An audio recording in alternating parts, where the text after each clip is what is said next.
명성황후 씨의 사건의 진실. 1895년 10월 8일 그날의 비극. 여러분, 안녕하세요.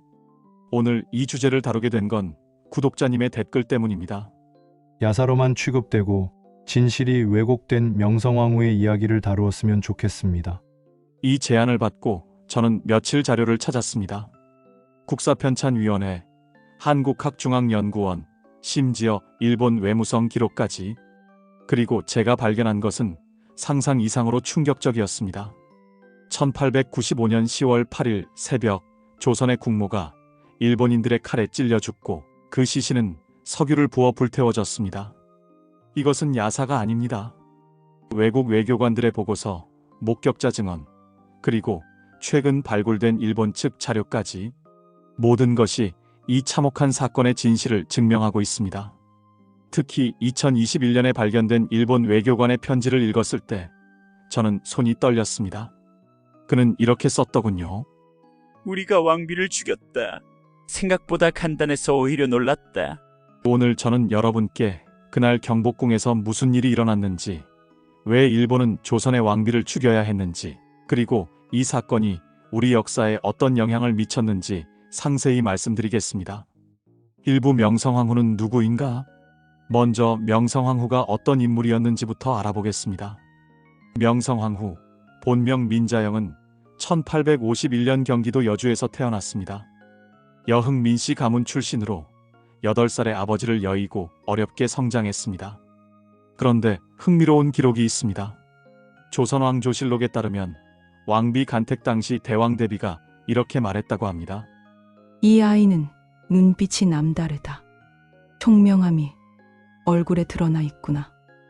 실제로 어린 시절부터 총명하고 학문에 밝았다고 전해집니다. 특히 역사서를 즐겨 읽었고 자치통감과 춘추좌전을 손에서 놓지 않았다고 하네요. 1866년 16세의 나이에 고종의 왕비로 간택되었습니다. 당시 조선은 흥선대원군의 섭정하에 있었고 어린 고종은 아직 친정을 하지 못하고 있었죠. 그런데 명성황후는 단순한 왕비가 아니었습니다. 1873년 고종이 친정을 선포하면서 그녀는 적극적으로 정치에 참여하기 시작했습니다. 당시 승정원 일기를 보면 이런 기록이 나옵니다. 중전께서 밤늦도록 상소문을 검토하시고 대신들의 의견을 물으셨다. 시아버지인 흥선대원군과 대립하며 민씨 척족을 중심으로 세력을 구축했고 외교 정책에도 깊이 관여했습니다. 이부 1895년 폭풍전야? 자료를 찾다 보니 1895년 당시 조선의 상황이 얼마나 절박했는지 알 수 있었습니다.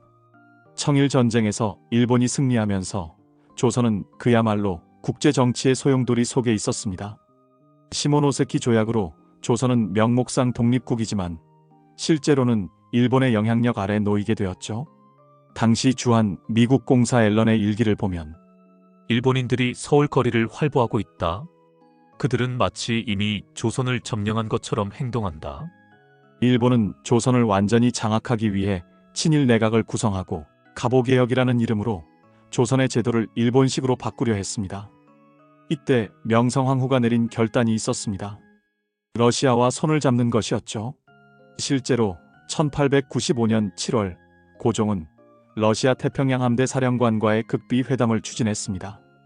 최근 러시아 해군성 문서에서 발견된 내용인데 고종이 보낸 밀서에는 이런 내용이 있었다고 합니다. 일본의 횡포가 날로 심해지고 있어. 러시아의 도움이 절실하오. 삼부 운명의 날 48시간 전. 제가 찾은 자료 중 가장 충격적이었던 것은 일본 외무성 기밀문서였습니다. 1895년 10월 6일 사건 이틀 전 미우라 고로가 본국에 보낸 전보입니다. 왕비 제거가 불가피함. 속행을 허가바람. 그리고 다음 날 도쿄에서 온 회신. 기관의 판단에 맡김! 이 짧은 전보가 한나라 왕비의 운명을 결정했습니다. 10월 7일 밤 일본 공사관. 미우라는 부하들을 모아놓고 말했습니다. 당시 참가자 중 한 명인 일본인 낭인의 수기에 따른 내용입니다. 내일 새벽 우리는 조선의 미래를 바꿀 것이다. 왕비는 반드시 제거되어야 한다. 실패는 용납되지 않는다. 그들은 치밀한 계획을 세웠습니다. 새벽 5시 정각 광화문 수비대를 제압하고 건천궁으로 직행한다. 태원군을 앞세워 정당성을 확보하되 왕비는 반드시 찾아내 제거한다. 사부 1895년 10월 8일 그날의 새벽 4시 30분 경복궁 수문장 이범진의 증언에 따르면 갑자기 횃불을 든 무리가 광화문으로 몰려왔다. 일본 군복을 입은 자들과 조선 훈련대가 섞여 있었다. 새벽 5시 정각 일본군과 낭인 50여 명 그리고 친일 조선 훈련대가 광화문을 돌파했습니다. 당시 경복궁에 있던 러시아 건축가 세레딘 사바틴의 증언을 그대로 옮겨보겠습니다. 총소리에 잠이 깼다. 창문으로 내다보니 믿을 수 없는 광경이 펼쳐지고 있었다. 일본인들이 궁녀들을 머리채를 잡고 마당으로 끌어내고 있었다. 여인들의 비명소리가 새벽 공기를 찢었다. 새벽 5시 30분 침입자들은 건천궁 곤령 앞에 도달했습니다. 궁녀 김씨의 증언 1907년 기록. 중전 마마께서는 이미 위험을 감지하시고 피신하려 하셨습니다. 하지만 너무 늦었습니다. 일본인들이 이미 모든 출입구를 막고 있었어요. 영국 외교관 힐리어의 보고서는 그 다음 장면을 이렇게 기록하고 있습니다. 3명의 여인이 끌려 나왔다. 일본인들은 그중 가장 고귀해 보이는 여인을 가리키며 일본어로 무언가 외쳤다. 그리고 여기서 잠시 숨을 고르겠습니다. 다음 내용은 정말 참혹합니다. 그들은 그녀를 폭도로 끌고 갔다. 여인은 저항했지만 소용없었다. 한 일본인이 칼을 뽑았고 가슴을 관통했다. 그녀는 쓰러졌고 피가 폭도에 흥건히 고였다. 오부 불타는 증거. 새벽 6시 미국인 군사고문 다이의 증언. 검은 연기가 궁궐 뒤편에서 솟아올랐다. 석유 냄새가 진동했다. 그들은 무언가를 태우고 있었다. 일본인들은 명성황후의 시신을 노건 근처 소나무 숲으로 끌고 갔습니다. 그리고 석유를 부어 불을 질렀습니다. 당시 현장 근처에 있던 국내부 관리의 증언. 불길이 하늘 높이 치솟았습니다. 그들은 장작을 더 가져와 불에 넣었습니다. 완전히 재가 될 때까지 아무것도 남지 않을 때까지. 이 와중에 고종은 어디에 있었을까요? 내관 이정호의 증언. 폐하께서는 총소리를 듣고 밖으로 나오려 하셨으나 일본인들이 막았습니다. 폐하께서는 중전은 어디 있느냐고 물으셨지만 아무도 대답하지 않았습니다. 훗날 고종은 이때를 회상하며 이렇게 말했다고 합니다. 짐은 그날 한 나라의 왕이면서도 아내 하나 지키지 못했다. 6부 은폐공작. 사건 직후 일본은 재빨리 은폐공작에 들어갔습니다. 미우라 고로는 이렇게 발표했습니다. 이번 사건은 조선 내부의 갈등으로 인한 것이다. 대원군 일파와 왕비 일파의 충돌이었을 뿐이다. 하지만 외국 공사들은 속지 않았습니다. 러시아 공사 베베르가 본국에 보낸 전문. 일본의 주장은 완전한 거짓입니다. 목격자들의 증언이 일치합니다. 이는 일본이 계획하고 실행한 국가적 범죄입니다. 미국 공사 앨런의 보고서. 나는 세레딘 사바틴과 다이로부터 직접 증언을 들었다. 의심의 여지 없이 일본인들이 왕비를 살해했다. 7부 재판이라는 이름의 쇼. 국제적 압력에 못 이긴 일본은 마지못해 관련자들을 재판에 회부했습니다. 1896년 1월 히로시마 지방재판소 48명의 피고인이 법정에 섰습니다. 미우라 고로를 비롯해 사건에 가담한 일본인들이었죠. 그런데 재판 과정이 가관이었습니다. 당시 재판 기록을 보면 피고인들이 경복궁에 간 것은 사실입니까? 그렇습니다. 하지만 우리는 대원군을 호위했을 뿐입니다. 왕비 살해에 관여했습니까?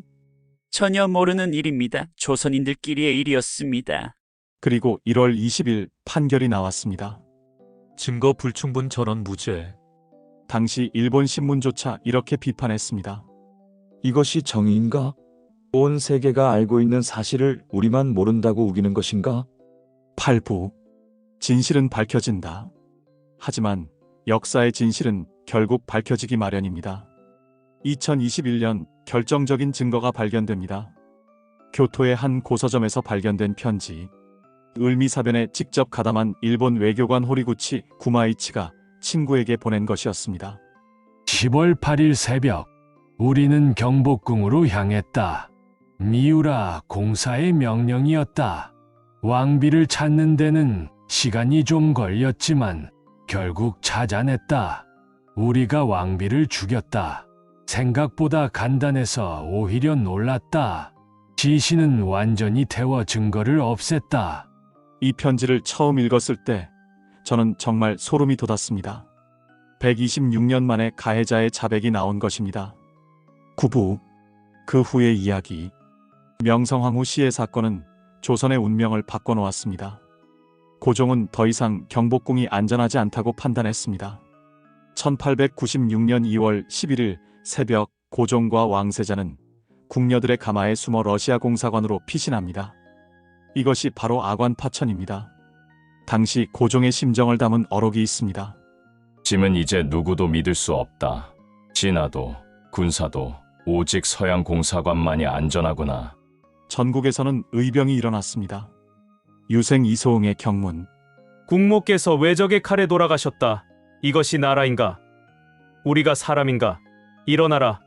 왜적을 몰아내자. 각지에서 일본인과 친일파를 공격하는 사건이 발생했습니다. 특히 충청도와 경상도 지역에서 의병 활동이 활발했습니다. 젊은 시절의 김구도 이 사건에 큰 충격을 받았다고 합니다. 훗날 그는 백범일지에 이렇게 적었습니다. 국모의 원수를 갚지 못하고 어찌 하늘을 우러러 보겠는가. 실제로 김구는 이듬해 치아포에서 일본인을 살해하는 사건을 일으킵니다. 명성황후 시해에 대한 복수였던 것이죠. 10부 명성황후의 복권. 1897년 고종은 대한제국을 선포하고 황제로 즉위합니다. 그리고 10월 15일 죽은 왕비를 명성황후로 추존했습니다. 고종의 조서. 황후는 나라를 위해 순절하셨다. 그 충정과 절개는 하늘이 알고 땅이 안다. 하지만 일제강점기 동안 명성황후 시해 사건은 철저히 왜곡되었습니다. 일본은 그녀를 사치스럽고 무능한 여인으로 묘사했고 심지어 여우 같은 여자라는 이미지를 만들어냈습니다. 실제로 1910년대 일본 교과서에는 민비는 국고를 탕진하고 미신에 빠진 악녀였다. 그녀의 죽음은 조선을 위해 오히려 다행이었다. 이런 왜곡된 이미지는 해방 후에도 오랫동안 남아 있었습니다. 11부 재평가와 진실. 1960년대부터 학자들이 사료를 재검토하기 시작했습니다. 역사학자 이병도 교수의 연구. 명성황후는 당시로서는 선구자적 인물이었다. 서양 문물에 관심이 많았고 여성 교육의 필요성도 인식하고 있었다. 실제로 명성황후는 1886년 이화학당 설립을 적극 후원했습니다. 또한 최초의 여성 의사인 바게스더를 미국에 유학 보내는 데도 관여했죠. 외교 면에서도 재평가가 이루어졌습니다. 그녀의 칠러 정책은 단순한 사대주의가 아니었다. 일본과 청, 러시아 사이에서 균형을 잡아 조선의 독립을 유지하려는 현실적 선택이었다. 외교사학자 김기정의 말입니다. 12부 역사적 가치와 의미. 자료를 찾고 정리하면서 저는 이 사건이 단순한 과거가 아님을 깨달았습니다. 첫째, 이것은 국가 주권의 문제입니다. 한 나라의 왕비가 외국 세력에 의해 살해당했다는 것. 이보다 심한 주권 침해가 어디 있겠습니까? 둘째, 역사 왜곡의 문제입니다. 일본은 아직도 이 사건에 대해 공식 사과를 하지 않았습니다. 오히려 일부 일본 우익은 여전히 을미사변을 정당화하려 합니다. 셋째, 여성 리더십의 발견입니다. 명성황후는 19세기 동아시아에서 보기 드문 여성 정치 지도자였습니다. 그녀의 한계는 분명했지만 그 시도 자체는 의미가 있었습니다. 에필로그 126년 후 우리에게 남은 것. 며칠 자료를 찾고 읽고 기록을 대조하면서 저는 때로 울분을 느꼈고 때로는 무력감에 빠졌습니다. 하지만 동시에 희망도 보았습니다. 진실은 결국 밝혀진다는 것. 아무리 은폐하고 왜곡해도 역사의 진실은 언젠가는 드러난다는 것. 그리고 무엇보다 우리가 이 역사를 기억하고 있다는 것. 여러분, 명성황후는 완벽한 인물은 아니었습니다. 그녀에게도 실수가 있었고 한계가 있었습니다. 하지만 그녀는 격변의 시대에 나라를 지키려 노력한 한 인간이었습니다. 그리고 그녀의 죽음은 우리가 절대 잊어서는 안 될 역사의 한 페이지입니다. 1895년 10월 8일 새벽, 경복궁에서 일어난 그 비극을 기억해 주세요. 단순히 과거를 곱씹기 위해서가 아닙니다. 다시는 그런 일이 일어나지 않도록, 우리가 우리의 주권을 지킬 수 있도록, 그래서 더 나은 미래를 만들 수 있도록. 역사를 잊은 민족에게 미래는 없다고 했습니다. 명성황 후의 비극적인 죽음을 기억하며 우리는 더 강하고 당당한 대한민국을 만들어 가야 할 것입니다. 긴 이야기 들어주셔서 감사합니다. 다음에는 또 다른 역사의 진실을 가지고 찾아뵙겠습니다. 여러분의 궁금증이 저를 여기까지 이끌었듯이 앞으로도 여러분과 함께 역사의 진실을 찾아가고 싶습니다. 감사합니다. 이 영상은 한국민족문화대백과사전, 국사편찬위원회 자료, 외교사료관 문서, 러시아 해군성 문서, 일본 외무성 기록, 각종 역사 문헌 및 최근 발굴된 사료들을 바탕으로 제작되었습니다. 특별히 자료 조사를 요청해 주신 구독자님께 감사드립니다. 여러분의 관심이 역사의 진실을 밝히는 원동력입니다.